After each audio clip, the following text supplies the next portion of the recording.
नमस्कार, मैं अमलेश पांडे, आप देख रहे हैं केपी न्यूज़। मैं अभी लखीसराय के संतर मोहल्ला में काली स्थान के निकट हूं, जहां एक जनसभा का आयोजन किया गया है जन सुराज पार्टी की ओर से। वो सुरेश जी के नेतृत्व में किया गया है। यहाँ वार्ड पार्षद मदन जी भी हैं और कई लोग, कई नेता यहाँ हैं, कई आम जनता हैं। मैं इनसे जानना चाहूँगा कि क्या बिहार में अब जन सुराज की आवश्यकता है, क्या जनता को लगता है क्या बदलाव होना चाहिए।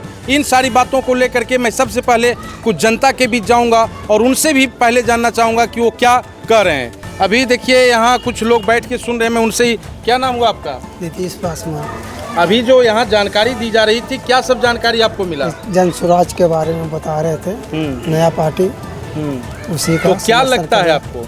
अच्छा लगा। अच्छा लगा। क्या इस बार के बार जो चुनाव आ रहा है उसमें क्या रहेगा इसका रिजल्ट? अच्छा रहेगा। अच्छा रहेगा। चलिए देखिए, मैं कुछ और लोगों के पास चलता हूं और महिलाओं के पास जाता हूं कि वो क्या कर रही हैं। अभी दादी आप आए हैं, सुन रहे थे, आज क्या यहाँ हो रहा है बताइए?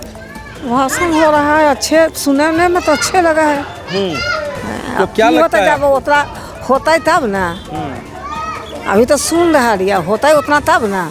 हाँ, तो आप जो सुन रहे हैं उसमें क्या लगा आपको कि कुछ होना चाहिए? हाँ, होना चाहिए। अच्छे लगले। इतना बात बतेलो, सब अच्छा बतेलो। क्या? इतना कर सका हो तो बहुत बढ़िया है, आगे बढ़वे करते आदमी।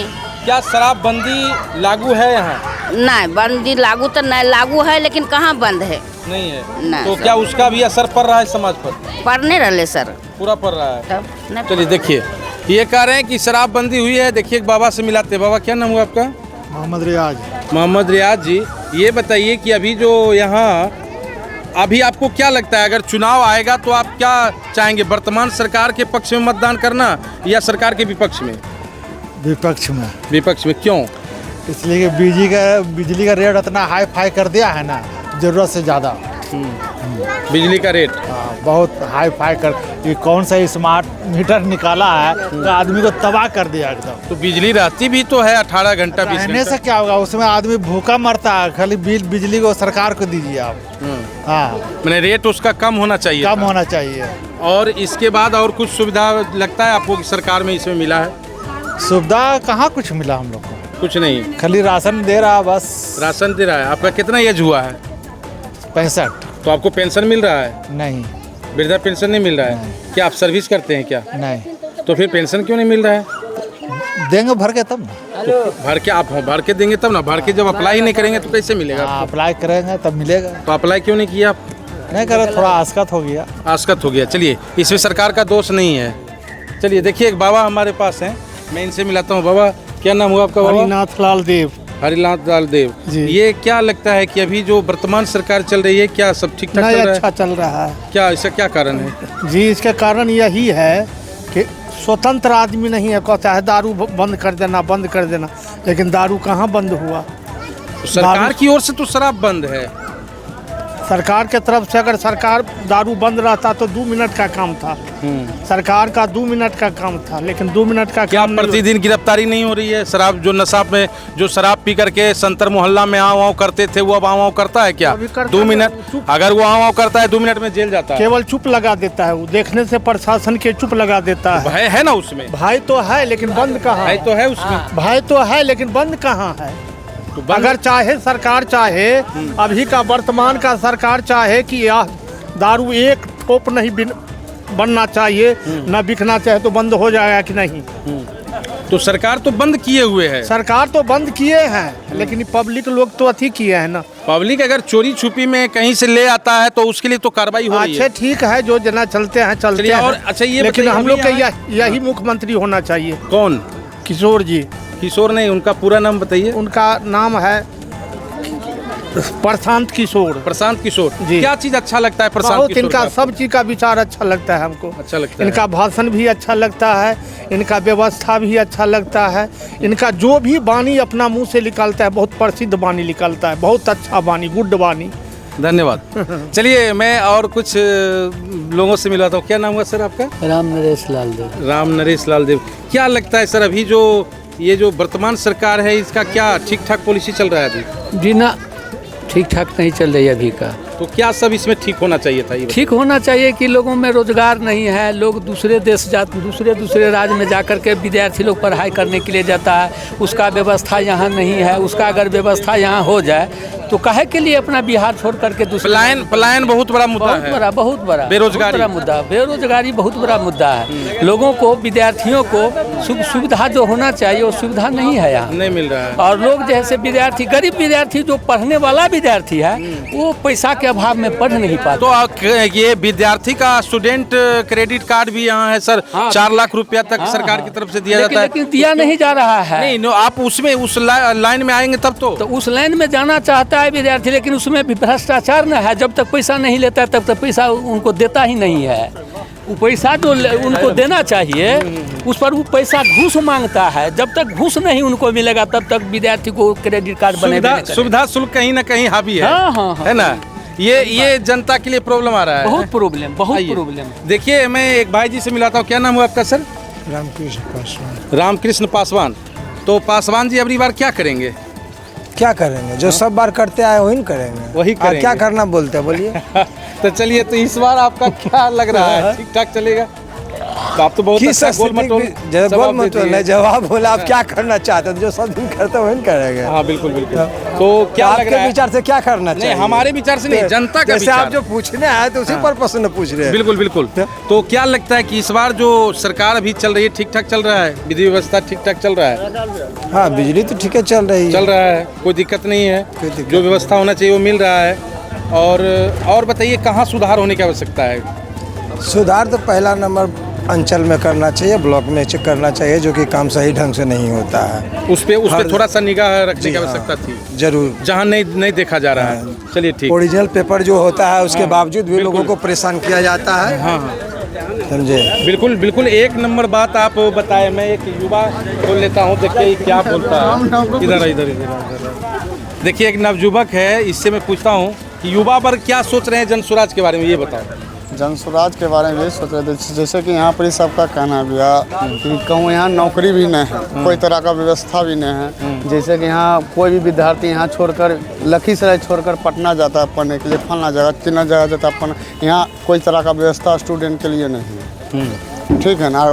पढ़ लिख कर भी नौकरी भी नहीं हो रहा है, जहाँ जाता है वहाँ घूस का मांग होता है। नहीं, कहीं ना कहीं वो भ्रष्टाचार का भेंट चल रहा है। भ्रष्टाचार हर जगह चल रहा है, यहाँ नहीं, लखीसराय छोड़कर हर जगह चल रहा है, पूरे बिहार में। पूरे बिहार में चल रहा है सर। तो क्या लगता है कि इस बार जो चुनाव आएगा उसमें क्या रहेगा युवाओं का? जन स्वराज में करेंगे। धन्यवाद। देखिए, युवाओं का एक तरफा मत ये देखा जा रहा है। कहीं न कहीं जब हम लोगों के बीच जाते हैं, लोग से बात करते हैं, तो ये समझ में आता है कि भ्रष्टाचार, पलायन और बेरोजगारी अहम मुद्दा बन के उभर रहा है इस बार के चुनाव में। अब मैं सीधे लेके चलता हूँ, एक जन स्वराज पार्टी के नेता हैं यहाँ, मैं उनसे मिलवाता हूँ कि वो क्या कह रहे हैं आज के बारे में। आइए इधर। नहीं, बताइए, क्या आप अपने पार्टी के बारे में बताइए कि जन स्वराज का क्या सब नीति निर्धारण है, कैसे वो क्या सब मुद्दा लेके आप आ रहे हैं समाज के? सबसे पहले धन्यवाद पांडे जी, और आपका चैनल बड़ा अच्छा लग रहा है। आपको भी धन्यवाद। मैं तो जन स्वराज के बारे में बहुत बार बोल चुका हूँ, अब नया क्या बताऊँ? नया तो भीड़ बताइए। बताना होगा, बार बताना होगा कि आपका क्या पॉलिसी है, जहाँ जाइएगा वहाँ पॉलिसी साफ सुथरा है। हमारी सरकार आएगी तो 5 जो चीज़ें हैं, पहला पलायन, दूसरा महिलाओं को 4% पर ऋण, और उत्तम शिक्षा, खेती में आपका अपने तरफ से लेबर, ये तो होएगा। छठा एक और लेटेस्ट है, शराबबंदी 24 घंटा में ख़त्म करना, और उससे जो 5000 करोड़ का राजस्व मिलेगा उसको गरीब बच्चों को पढ़ाई में इन्वेस्ट करना। ये आपका मेन मैनिफेस्टो रहेगा। 5 तो आ चुका है, छठा ऐड होने वाला है शराबबंदी के बारे में। क्योंकि आपको मालूम होना चाहिए, अभी बिहार में हाई कोर्ट और लोअर कोर्ट मिला के सबसे ज़्यादा केस शराब का ही है। और क्यों हो रहा है? शराबबंदी है। अगर शराबबंदी तो शराब नहीं आना चाहिए, शराब नहीं आएगा तो शराब नहीं पिएगा तो शराब का केस नहीं पीने का होगा, आदमी शराब नहीं बेचेगा। तो ये पूर्ण रूप से मजाक है। और ऑलरेडी इनके जीतन राम मांझी जो एनडीए के नेता बार बार कह रहे हैं, वो बहुत जगह अच्छे नहीं, लेकिन एक जगह अच्छे हैं कि थोड़ा सा अलाव होना चाहिए नियम कानून से। जो शराब पे पूरा आप जोर दे रहे हैं, क्या लगता है शराब राजस्व के लिए या फिर और कोई बात है? सिर्फ राजस्व के लिए, और इस राजस्व को आपको गरीब लोगों की शिक्षा में डाइवर्ट करना, क्योंकि शिक्षा की प्रायोरिटी हमारे माननीय नरेंद्र मोदी भी दे रहे हैं, नीतीश जी भी दे रहे हैं। कोई भी सरकार आज के डेट में अगर शिक्षा पर फोकस नहीं करेगा तो उसका सरकार गिर जाएगा, जैसे कि नीतीश जी गिरने जा रहे हैं। ये शिक्षा खाली बोल रहे हैं, जैसे कि लखीसराय में पूरे गर्ल्स स्कूल जो कि हाई स्कूल है, मिडिल स्कूल है, +2 है, वो 5 कमरे में है, जिसमें एक कमरा में ऑफिस, एक कमरा में आप कंप्यूटर का और 2 कमरे में 2000 स्टूडेंट। तो वहाँ क्या पढ़ाई काम आएगा? आप साइकिल दे दिए, पोशाक दे दिए, उससे पढ़ाई नहीं होगी। तो वहाँ पता लगा कि डीएम साहब कार्य फिर प्रारंभ करवाए हैं। देखिए, थोड़ा देर के लिए तो यही लग रहा है कि हमारे माननीय 3 बार के एमपी और 4 बार के विधायक से बढ़िया हमारे डीएम साहब है कि 13 तारीख को हम लोग 1 दिवसीय धरना और भूख हड़ताल किए थे। उन्होंने 1 सप्ताह का समय लिए थे और 5 दिन के बाद वो नारियल फोल के भूमि पूजन कर दिए और कुछ मटेरियल भी गिर रहा है। तो बाकी देखा जाएगा अभी आगे क्या होता है। बिल्कुल बिल्कुल। तो ये अभी लखीसराय का, अगर ठीक है आप आ रहे हैं क्षेत्र में, तो लखीसराय का अभी सबसे मेन मुद्दा क्या है? कैसे आप लखीसराय को निवारेंगे? अगर कल आप विधानसभा में आते हैं, विधायक होते हैं या आपकी पार्टी आती है, तो लखीसराय को निकालने के लिए कुछ आपके पास है मैनिफेस्टो की? कैसे हम इसको निकालेंगे? देखिए, मैं 2 साल पहले नेशनल चैम्बर ऑफ कॉमर्स का प्रेसिडेंट बना। 15 महीना पहले हम जन स्वराज ज्वाइन किया। मेरी 2 प्राथमिकता हमेशा रहा, किऊल रेलवे पुल के पैरेलल 200 मीटर, मात्र 200 मीटर रोड पुल। लेकिन 40 साल से जो भी नेता एमपी बने चाहे एमएलए बने, और बाकी को गोली मारी हमारे विजय सिन्हा जी, जो अभी डिप्टी सीएम है और 4 विभाग बड़े बड़े हैं, लेकिन कुछ नहीं किए। ये 2 मांग बार बार उठाएं, अभी जैसा कि पता चला है, लेकिन वो पुल का भी शुभारंभ हो चुका नहीं, शुभारंभ ऑफिशियली कहीं नहीं हुआ है। नहीं हो चुका है, चलिए ये मान लिए, लेकिन ये इस समय ऐसे समय में उद्घाटन हुआ है कि बाढ़ नज़दीक है, तो बाढ़ के कारण रुकेगा। सितंबर में फर्स्ट वीक में चुनाव की घोषणा होगा, आचार संहिता लग जाएगा। तो हमको लग रहा है कि ये पुनर्मुसी को पुल पर आचार संहिता का असर नहीं पड़ेगा, चूंकि उसका टेंडर प्रक्रिया हो चुका है, तो वो काम चलते नहीं। ये तो बहुत पहले, बहुत दुर्गा गर्ल्स में भी यही चीज़ हुआ था, तो दोबारा क्यों उद्घाटन करना पड़ा माननीय विजय सिन्हा को? चलिए हम आपकी बात को मान लें। तीसरा यहाँ मुद्दा सबसे बड़ा सदर हॉस्पिटल। सदर हॉस्पिटल यहाँ नॉन अटेंडिंग स्कूल और कॉलेज की तरह काम कर रहा है। नॉन अटेंडिंग स्कूल कॉलेज के मतलब विद्यार्थी वहाँ जाते नहीं हैं, परीक्षा देना है, उसको रिजल्ट मिल जाता है। यहाँ स्थिति है, 24 डॉक्टर है लखीसराय सदर हॉस्पिटल, 24 डॉक्टर है। जब भी सिविल सर्जन जाते हैं, जो कि जिला का सबसे हेड हैं स्वास्थ्य विभाग के, डीएम जाते हैं, 2-3 से ज़्यादा दिन में नहीं मिलते हैं। रात में तो खैर राम भरोसे है, लेकिन उनकी हाजिरी डेली बन रही है कि वो डेली आते हैं रोस्टर में। किन्हीं का सुबह 10 बजे है तो किन्हीं का वो बन रहा है और सैलरी भी मिल रहा है। तो अब इनको डीएम और सिविल सर्जन नहीं सुधारेंगे, ये सुरेश प्रसाद जैसा आदमी सुधारेंगे। 1-2 बार तो लिखे हैं, लेकिन फिर धरना देंगे। अच्छा। यहाँ बिना धरना का और बिना गाली दिए कोई काम नहीं होता। स्टैंडर्ड गाली मतलब रफ गाली नहीं, स्टैंडर्ड गाली।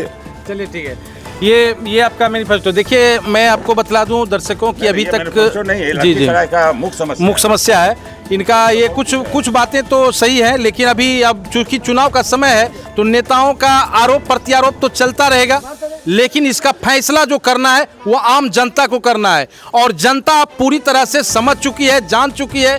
जनता सभी लोगों की बातों को सुनती है, लेकिन करती है वो अपने मन की बात।